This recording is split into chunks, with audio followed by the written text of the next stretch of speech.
We all want our kids to feel confident and believe in themselves, right? So how can we help them move from not good enough to I believe in myself? I'm going to be sharing with you 3 simple, fun, and effective strategies that you can try at home. No matter where you are on your path, you belong here. Not so bad. You've got the power to take control over how you feel about yourself and to boost your self-esteem. If you've watched many of my videos, you may have heard me already say that language is powerful. So one of the ways that you can help your kids move from I'm not good enough to I believe in myself is using the power of language, and specifically the power of the 2 words I can. In my coaching practice, I use strategies with kids, specifically a story that talks about moving away from Can'tville and living in Canville. It's a cute way to put this concept across that the way that we talk about ourselves and the messages that we receive from other people may not always be the most accurate. Now, sometimes it can be pretty hard to silence our inner critic. I'm sure that you can relate to just hearing your own inner critic give you a hard time about things that maybe you're not feeling good enough about or you think you can't do.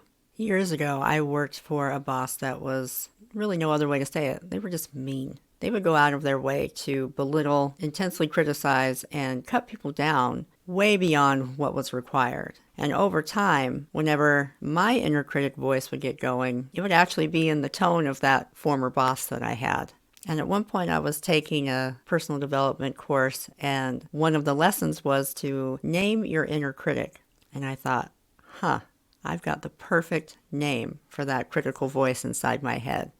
It was the name of that former boss that I had years ago. And just that act of naming my inner critic helped me take my power back. I was able to have a little bit of fun with it.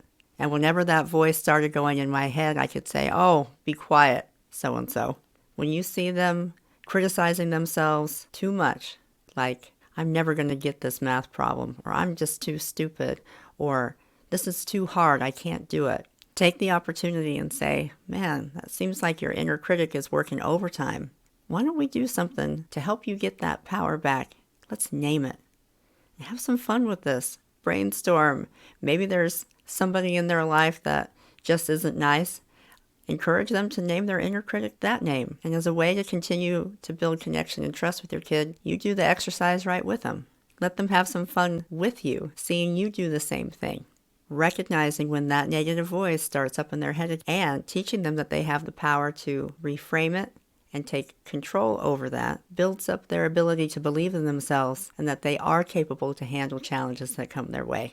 Next, we're going to work on turning mistakes into magic. We all make mistakes, and that's okay. Instead of letting your child get down on themselves when they make a mistake, help them see that mistakes are opportunities. And it's important to let them know that mistakes don't mean that they're bad. It's easy to get in the mindset of, if I make a mistake, I must be not good enough. I'm stupid. I'll never learn it. And what we want to do is stop that thinking in its tracks. Because mistakes don't mean that you're a bad person or that your kid's a bad kid because they make a mistake. But how do we do this? How do we help them shift their mindset about mistakes? One way to do that is actually through sharing your experiences.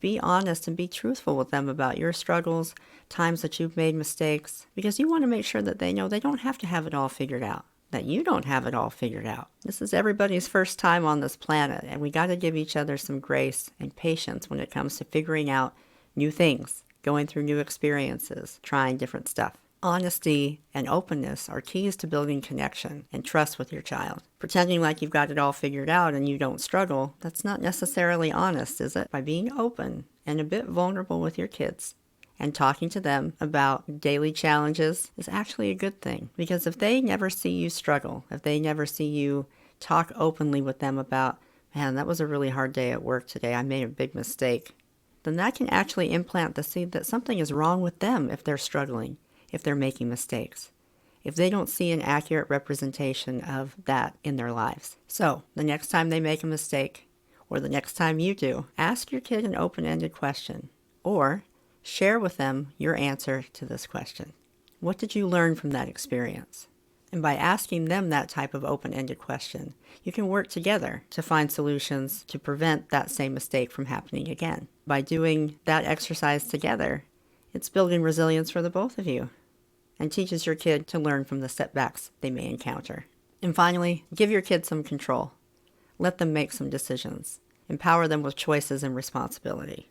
From picking out what they're going to wear to school or helping with age-appropriate chores around the house, giving your child choices and responsibilities helps them feel competent and capable, and that they matter. We have to start giving them opportunities to practice those skills. We can't do everything for our kids and then one day say, well, you're 15 now, you should know how to do this, if they've never been taught, if they've never had the opportunity. So look for ways now to give your kids opportunities to utilize their responsibility, their decision-making. That goes a long way in fostering their sense of, I can do this. I am responsible. I can help out.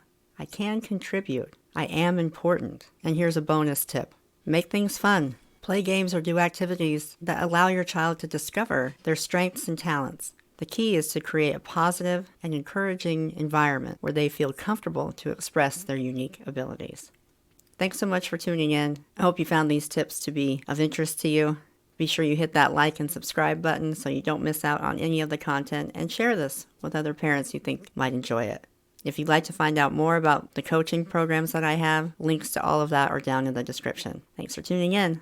I'll see you next time. No matter where you are on your path, you belong here. Not so bad. You've got the power to take control over how you feel about yourself and to boost your self-esteem.